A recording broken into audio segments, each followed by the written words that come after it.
A ver, pensemos en esto.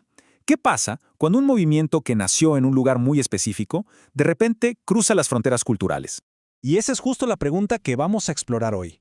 Esto es VIP 21, Pablo y la expansión. Vamos a meternos de lleno en cómo una idea local empieza a moverse, a viajar por el mundo. Bueno, primera parte. Un movimiento en marcha. Es la historia de cómo algo que empezó en un centro local, Jerusalén, se proyecta hacia todo el mundo mediterráneo.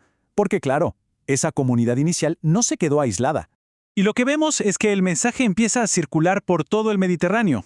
Y ojo, no es que hubiera una estrategia centralizada para nada. Fue más bien una difusión orgánica, casi natural. Las ideas viajaban aprovechando las rutas comerciales, las conexiones personales, literalmente se pusieron en movimiento. Y llegamos a la segunda parte. Pablo, el reinterpretador. Porque justo aquí, cuando todo está en movimiento, es que entra en escena una figura decisiva. Pablo no va a ser solo un viajero más, no, va a ser el arquitecto de una fase completamente nueva. Y vale la pena detenernos en este concepto que es clave, reinterpretar el mensaje.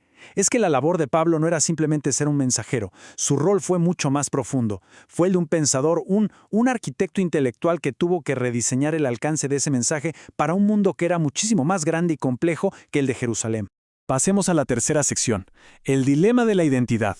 Porque esto nos lleva al corazón del asunto, a una cuestión que es estructural para la expansión. Para que este movimiento pudiera crecer, tenía que resolver un problema fundamental sobre quiénes eran y quiénes podían ser parte. La pregunta era, súper profunda. ¿Acaso alguien que quiera unirse tiene que adoptar todas las prácticas de la ley ancestral? ¿O la pertenencia se puede redefinir de otra manera? Esta es la gran encrucijada que Pablo tiene que enfrentar. Y aquí vemos el dilema en su máxima expresión. Son dos caminos, dos posibilidades. Por un lado, una identidad basada en la etnia, en la ley ancestral. El problema, que esto limita la expansión, crea una barrera cultural. Por otro lado, la opción de una identidad basada en la proclamación, en un mensaje compartido. Y esto permite cruzar fronteras, abre un camino hacia algo universal. Y para que veamos la magnitud de esto, la fuente lo dice clarísimo. El debate no es secundario, es estructural. O sea, no estaban discutiendo detalles menores. Esta era la decisión que iba a definir si el movimiento se quedaba como un grupo local o si de verdad podía aspirar a una escala global. Y con esto vamos a la cuarta parte, de Jerusalén al imperio. Porque una vez que se tomó esa decisión, la de una identidad basada en la proclamación, las consecuencias fueron, inmediatas y enormes. Esta línea de tiempo lo ilustra perfecto, ¿no? Vemos el viaje geográfico. El movimiento parte de su origen en Jerusalén, luego vemos cómo circula por el Mediterráneo y finalmente cómo se expande con muchísima fuerza en las grandes ciudades, en los centros urbanos del Imperio Romano. Y uno se podría preguntar, ¿cómo sabemos de toda esta tensión, de este debate? Bueno, las cartas atribuidas a Pablo son, literalmente, un registro en tiempo real. En ellas podemos leer cómo argumenta a favor del nuevo modelo, cómo defiende la expansión y sobre todo cómo reinterpreta la tradición para justificar este cambio tan fundamental. Son la evidencia de su trabajo. Así que, de repente, la historia deja de ser solo la de Jerusalén.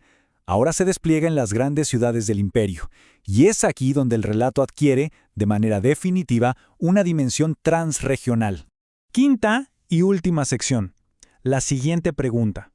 Porque claro, toda esta expansión nos deja con una pregunta lógica pendiente, una que nos abre la puerta a lo que sigue. El tema es redefinir la pertenencia.